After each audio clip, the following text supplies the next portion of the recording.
Welcome back to another episode of the Erickson Brothers podcast, where we talk about the possible returns of life's investments and the questions that we do not know the answers to. On this topic, we talk about the 5 F's, right? So faith, family, fitness, finance, and fun. And I'm here. My name is Jeff Erickson. I'm your co-host today. I'm coming to you with my older brother, Matt Erickson. Matt, how are you doing today? I'm good. I'm really good. Work is interesting and learning a lot, and then enjoying life in New York City and uh, just enjoying spending time with friends and doing fun things. So it's been good. Dude, great to hear. Great to hear. It has work kind of picked up. I know last time we chatted, you said like the back couple months of the year when it kind of really gets going. Is that right? Yeah. So the past few weeks have been very busy. A lot of activity, just in the market. So things are picking up on the sponsor side and also with bonds and just full-fledged DCM. So but yeah, learned a lot, and always interesting to hear what Powell says and people react to that. So there's a lot going on. And how are things with you? Good man. Yeah, super busy. Similar to you. A lot of business happens in the back 4 months of the year. It's some of the busiest times of the year for us. So got a lot going on. In the middle of the best month I've ever had, which is super fun. It's good to kind of pick things back up after the wedding season and whatnot. So yeah, I'm super fired up and got a lot of good things. So no complaints over here. Good, good. So what do you have on your mind? I know you were Yes. stewing up something. Yeah, I'm stewing up something. So have you ever heard of the Solomon Paradox before? No, I have not. Okay, this is gonna be something you're actually gonna enjoy. So King Solomon, he was an ancient king in the Bible, right? Considered one of the wisest men of all time and one of the richest men of all time, right? And it's called his paradox because he made a bunch of bad decisions repeatedly, right? And he had an uncontrolled passion for money, uncontrolled passion for women, and he neglected to train his only son that he ever had. He neglected to train him, and then his son went on to ruin his whole entire kingdom. And basically, the whole paradox behind this is like people give better advice on they give better advice about their own scenarios if they don't know it's about themselves, right? So if we follow our own advice, then we're going to be able to be better about it. So what the Solomon Paradox is, or I guess what the Solomon Project is having a conversation with yourself. And this is actually inspired by Alex Hermosi, to where you are having a conversation with your 85-year-old self. And it's kind of like a chat, right? So you can say, like, hey, what advice do you have for me? And then thinking of yourself and giving advice on somebody else almost, because then it's like you can give advice better if it's about somebody else. Does that kind of make sense? 100%. Tell me what you're thinking. What do you think about that idea? Well, I think there's a lot swirling in my head. One, just the just the ability to have self-awareness in your daily life, and that self-awareness, or the Solomon project, is just being aware of where you are in your surroundings and where you are in life, and in time. So making decisions based off of uh, your physical space and time. Um, so I think that it definitely is a good self-awareness exercise, and I think that um, one of my buddies came to me this weekend, and he was just something had been on his heart for a while, and he just wanted to share with me. And I said, and he was sharing, and I said, well, at the end, I said, well, do you want advice or do you want comfort? And he goes, I don't know. And I say, well, my advice, without getting too much into it, I said, well, my advice is to talk to someone who's been there before. And I'm your good friend, but I have not been in this situation. So I can't give you as good of advice, but here is my advice. And it was something to do with his girlfriend. And the one thing I did say was like, when you guys started dating, like you were 18, 19, 20 years old, and now you're 25 looking to marry this girl. Like she's not marrying you for the person you were at 18. She's marrying you for the person you are now and the person you'll be at 30, 40, 50, 60, 70. Mhm. So that she was not sure about the person she was going to, the 18-year-old version of herself, but she's sure as hell going to be sure about marrying the 20-year-old, the 24-year-old version of you, the 40-year-old version of you, the version of you that's going to be a dad, the version of you that's going to support a family and support her. So he really enjoyed that. And with, and you can kind of equate that to the Solomon project about having that forward looking Mm. mentality and also that perspective. So that time perspective is something we talk about a lot on the podcast, and how we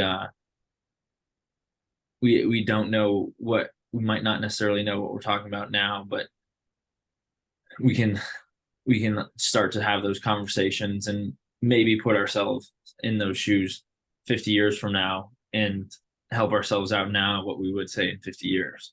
So Dude, so good. Yeah, no, that was a really good response. One thing I liked is like asking your buddy if he wanted comfort or if he wanted advice. I think people's natural response is like, you should do this, you should do that, like say this, say that, what and whatnot. But some people are just like, hey man, like I'm dealing with this right now. Like, can you just be there for me? yeah, and I think that it meant a lot that he did come to me and just get beyond the, hey, how you doing? I'm good, I'm good, how's work? It's busy, blah blah blah. Like life's good, eating some good food, play golf, watch football, like that's all very surface level stuff. So it's good to know that those friendships do go deeper. So it encourages me to come to him with deeper things as well. So we had a really nice conversation, and I think when people do come to me, uh, I just try and listen first off, and then Mhm. like try to read the situation, because um just because somebody's talking to me about something doesn't mean I know what the right answer is. So Yeah, um nice. having that perspective is important. Yeah, I really like it. And I don't know, the whole idea of like having a conversation with the 85-year-old self, at least it's like the ideal version of yourself is going to be that person talking back to you, right? So it's like you can kind of filter out all of these like negative things or negative thoughts, or maybe someone might be dealing with like a self-confidence thing or a self-belief thing. But when you're like, man, like the ideal version of myself at 85, like the person that has the dream life, dream family, owns the business, has everything they want, right? Like what are they saying to me about my current situation? And I think a lot Mhm. of the times, like we actually know what advice we should take. Yeah. And I think that's the big thing, is like what the whole idea of this Solomon project is like we know what advice we need to take. Um, it's just sometimes we don't want to admit it. Mm. I think that's a good point, because the the uh, that's what a lot of people say when they go to therapy. They say that the physical therapist just sits and listens and maybe asks a few questions, but it's oftentimes when people go into a time of self-reflection that they know the right answers, and they get they get that advice. Mhm. um but there's also the side that, like, there are, as much as we might want to think we have all the answers, and we might want to think that, well, we're going to have this perspective shift, like, we have mentors in our lives for Mhm. reasons. We have 100%. parents, we have friends, we have people we can rely on. And it's important to just be aware of all that you have. You have internal dialogue, you have prayer, and you have friends. You can read on the internet. Right. You can look outwardly as well as inwardly to find those answers. Yeah, 100%. The importance of a coach and a mentor is can't be Mhm. understated for sure. Um, yeah, Mhm. yeah. So I think it's being able to balance what they have to say. And sometimes like having a coach and mentor, they're not giving you like personal advice on your situation, and they're just kind of saying like the experience they had going through it, and like I don't know, it might just be like advice on the business in general or career in general, or I don't know, like more macro topics instead of like something that's tailored and personalized to what you're going through. And I think that like conversation, just like typing it up on a document, and actually, this is actually something I did. Um, I did Jeff, and then I said my first question was, "What advice would you give to me?" And then I did Mr. Erickson, and Mr. Erickson was my subconscious 85-year-old self. And Mr. Uh-huh. Erickson, oh, dude, I'm not even joking. Like, is actually what I did. And I was giving advice to myself about a lot of it, and a lot of it, honestly, like it was like, hey, like be patient, like stop trying to go so fast, like stop stressing about the little stuff in your life. Um, I have a Hmm. lot of like I'm very anxious when it comes to like wanting to win and wanting to get a lot of results fast, and not where I want to be, and I keep on like I don't know, I'm very I want to keep moving faster, and I think the older version of myself was like, hey, like realize that good things take time to build, and Hmm. to have that long term perspective. And that was just a lot of the things that I heard myself tell me. Hmm. Hmm. And the internal dialogue that I've been having with myself over the past 20 minutes is the opposite. Like, I think I would tell myself, like, don't wait for the perfect opportunity, go now. Hmm. Like, there's always going to be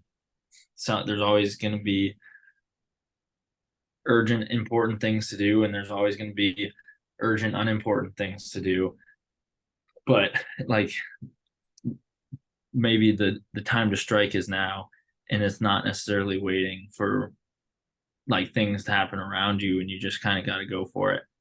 um so I but so that's really interesting that you've thought of being Yeah. patient. And I'm thinking, Urgency. like I should be now, yeah, because um one thing I've been thinking of in particular, I don't know how I don't know how I want to execute it, but I just have this idea for an app. And All right. there's just, and I don't code. I'm not a software developer, but I have had this idea for a while, and every few months I get like a branch of that idea. I'm like, oh wow, this I could use the app to do this. I could use the app to do this. I could use the app to do this. And I think I actually have a pretty good idea, but I haven't done anything with it. It's just been probably it's honestly been a few years of just thinking about this idea that I have, and not doing anything with it. Because like I don't code, I don't have an interest in learning how to do that, but I do have an interest in wanting to execute this idea and at least figuring out if it could work. So Hmm. And so what I would say is like the biggest, like you're either gonna have to face the fear of failing, or you're gonna have to face the fear of future regret of not even trying. yeah, well, And like which one's gonna weigh heavier, and it's gonna be the cost of regret for sure. or regret, or just having it, yeah, somebody take the idea and execute it before I do. It's still regret. Yeah, Yeah. But hey, who knows? Who knows that it could be something, but it won't be anything if you don't do anything. no, that's for sure. And at this rate, it won't be anything. But hey, well, maybe I Solomon project myself with how I'm going to get this done. Uh, because there are websites where I actually looked at yesterday, and there are websites where you can create an app without any programming knowledge. So That's pretty cool. Who knows with like AI and what you can do online, yeah, you could probably well, figure out what is it. since AI came out, I was like, oh, I could use the app for AI or use the app with AI, and it previously didn't have that branch, but AI has led to this other thought. So Can I guess on what the app is? I think we've talked about this before. what is it? Is it someone that can help you with outfits and whatnot? Yes. Okay, do you want to dive into it now? We don't have to if you don't want. Well, I've had multiple branches. I have ideas since then.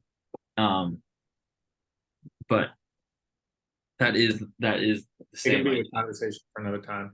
But yeah, no, definitely a lot of potential.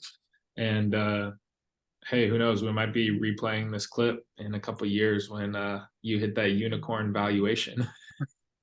Yeah. It's like I don't need to go to private equity. I just become private equity. Like that would save me so much time. It's like I don't need to do the whole corporate the IB to buy side. I am just going to become the buy side. Nah, that we'll see. But We'll see for sure. mhm, Cool stuff. mhm, mhm. So I was at the Yankee game last night, and I was with two of my coworkers, and one of my coworkers is Dutch. So he really doesn't know baseball. So we're explaining to him like tagging up and like check swings and um like relief pitcher strategy. Not he'd been to a few games before, and he's been in the United States for 2 or 3 years now, so he knows the basic level stuff. He knows innings and balls and strikes, and he knows what average is and on base percentage. But that second level stuff of potentially matchups or tagging up, he doesn't know. But anyway, he was talking about how in Europe nobody goes crazy for the jumbotron like people do in America. Mm, And I was just so shocked that people not in people all over the world did not go crazy for the jumbotron when because yeah, like Americans get on screen, they go crazy, they jump up and down, they smile, yeah. they do their Fortnite dances, and they wave their signs. And he's like, yeah, and in Europe people just don't do that. And I'm like, that makes a lot more sense than irrationally jumping up and down. Everyone And in then the US just wants attention. it, well, he's like, yeah, and then he just blatantly says like, yeah, I think people have lost their sense of community and are going to church less in America. So they see this one opportunity to be valued and recognized, and they take it for a few fleeting seconds. And I was like, wow, That was Yeah. deep. I was like, yeah, you're probably right. Um, but I'm still shocked that people don't go crazy for the big screen in Holland. I don't know, man. European soccer is some of the craziest environments in the world. I don't know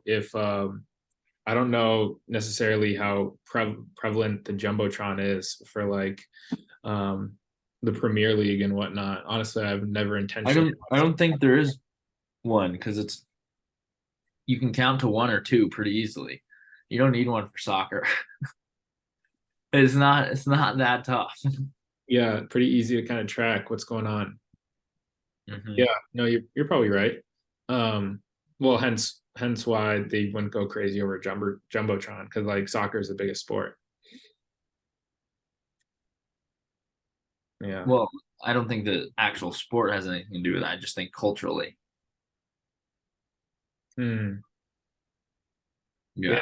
Interesting. Hmm. Interesting. First thing I thought was like Americans just love attention, right? And we're just like, oh, look at me, like I can do this. Like I'm I have this status of being above everyone else on the Well, team. yeah, yeah, but they don't have that. The other 23 hours, 59 minutes, and 55 seconds of the day. So they feel like they have to go crazy for those 5 seconds. Hmm. So I think that's where it's coming from.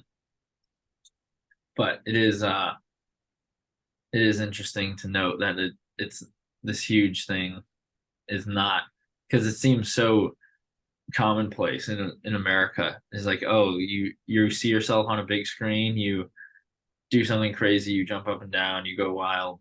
You But took a beer. yeah, you chug your beer, you spill your beer, you splash your beer. So it's I guess that's just not a thing. So mhm. Yeah, interesting. Interesting. Well, I gotta say, baseball in Europe is like nothing you've ever experienced. Absolutely ridiculous. Fans are going insane. It's a sold out crowd every night. Uh-huh. I'm sure. The Champs-Elysees used to be a backyard baseball game. No, you know, if there was 15 people there, it would be a good turnout. It'd be a Hmm. good turnout. No, that's funny though. Cool. Hmm. Cool. So any new books or anything any new perspectives that you've been learning either in personal development or in church? And well, a common theme in church has been um uh, two two sermons, two separate churches that I listen to on a weekly basis. They're both talking about how that there's a war, there's a spiritual battle, Mm, and like it. One pastor took the route that it's like I will say the collective I can't stop sinning enough to even realize that there's this spiritual battle and even go on the offensive because I'm still playing defense. It's like I still um, have these things in my life that I can't get out of the way in order to go on the offense in the spiritual battle because I'm still weighed down by pride or money or friends or drinking or um, spending money on fancy cars and fancy houses or sex or whatever it is.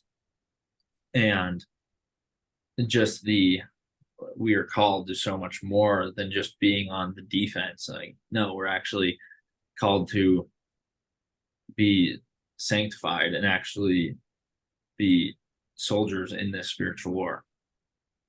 Uh, and then the other pastor uh, took the route more of like there is this spiritual war and here's what we do or it is going on, it is prevalent, it is important, and it requires faith, but nothing we will ever do will ever change our salvation, because it is a gift. So, um, taking two routes, but the theme is there, is that there are there's a God, but there's also a devil, and Hmm. there's a war. So, Yeah, um, that's good. I know what podcast, or at least I listen to the podcast from Flatirons, and I know what you're referencing there. Definitely interested to see where Jim and Ben and all these guys are gonna kind of go with the rest of the mhm, series. mhm, I know one thing that Flatirons is doing is they're starting like from day one, right? Like Genesis chapter 6, like they're starting like early in the Bible. So mhm. I think it's gonna be good. I think it's gonna be really good. Yeah. And the other church I'm listening to is Harris Creek Baptist Church. Mhm. The It's out of Waco, Texas. The pastor is just this beast. He's just incredible. And he speaks truth uh, every week, and he's convicted, and he just baptized 100 people at the University of Auburn, and just doing these great things. So uh, he's been a transformational person. I've never met the guy. I just listened to him and listened to his podcast, and he's just opened my eyes to the a lot of what God has called us to.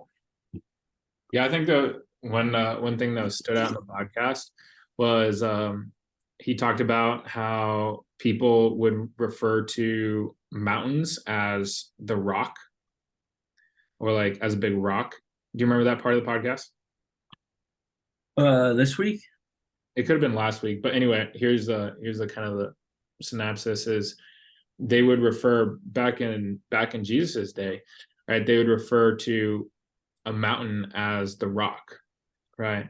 And Mhm. like Mount Sinai, for example, where Moses went up to go talk to God, right? They referred like the Hebrew version was like referring to that mountain as the rock.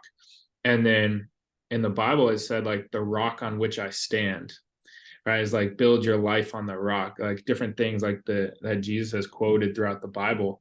And if we look at the rock as a mountain, and like the mountain is usually a place in which like God has come to people. A lot of the times as he's met people on the mountain, it's almost like, and again, I'm going to do a worse job than the pastor is, but it's like building a house on the rock is like building a house in relation with Jesus, right? It's like building a house where you and Jesus are walking side by side and you're able to have that relationship, right? So it's like that's how you build your life, right? So like Yeah, that's actually what the rock is. And I was yeah, like, wow, that's super cool, kind of thinking about like the mountain and then the actual foundation and like the physical representation of a house on a rock too. So um, that at least helped me because I'm a very visual person. It kind of helped me, yeah, draw the lines a little bit easier. mhm. Good. Well, I think this is a great place to wrap up for the day. So, um, quick, how are you investing your time and your money? 10,000 hours. 10,000 hours is what it takes to be great. So 10,000 hours, whatever you do, 10,000 hours at 60 hours a week would take about 3 years. So 60 hours a week would take about 3 years. So I'm just like, hey, stack as many hours as I can, right? I want to get to 10,000 hours as quick as possible because I want to be great at what it is that I do. So I'm investing my time into, yeah, stacking a bunch of wins. I was showing my brother my calendar right before we actually jumped on this call. Completely slammed. One of the busiest weeks I've ever had in terms of meetings and appointments. So, um, yeah, it's been super good. And yeah, big thing is just like pouring all this time and energy into my business and into growing my skill set. What about you? Good. Time, money, just living I feel like a very full and fruitful, thankful life.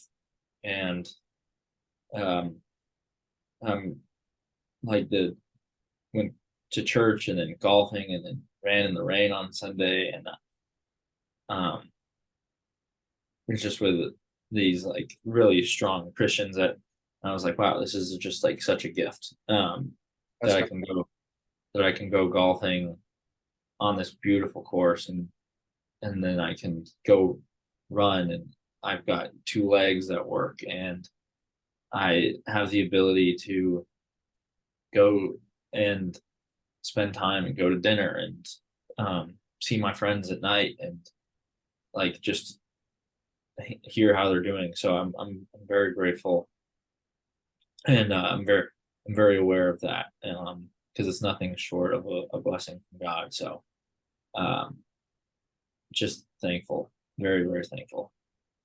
Good, dude. Good to hear. And yeah, sometimes it's good to just kind of like count your blessings, man. We're highly favored, and that's good. I like that. I like that. Hmm.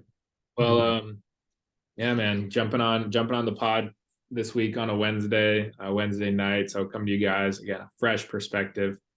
Um, but yeah, that just about wraps up things for the week. We'll return again in the next couple of days here, and we'll keep it going. But man, I'm fired up, and another great conversation, man. Good, good. Well, all right, we'll talk later, and have a good one. Yeah, peace.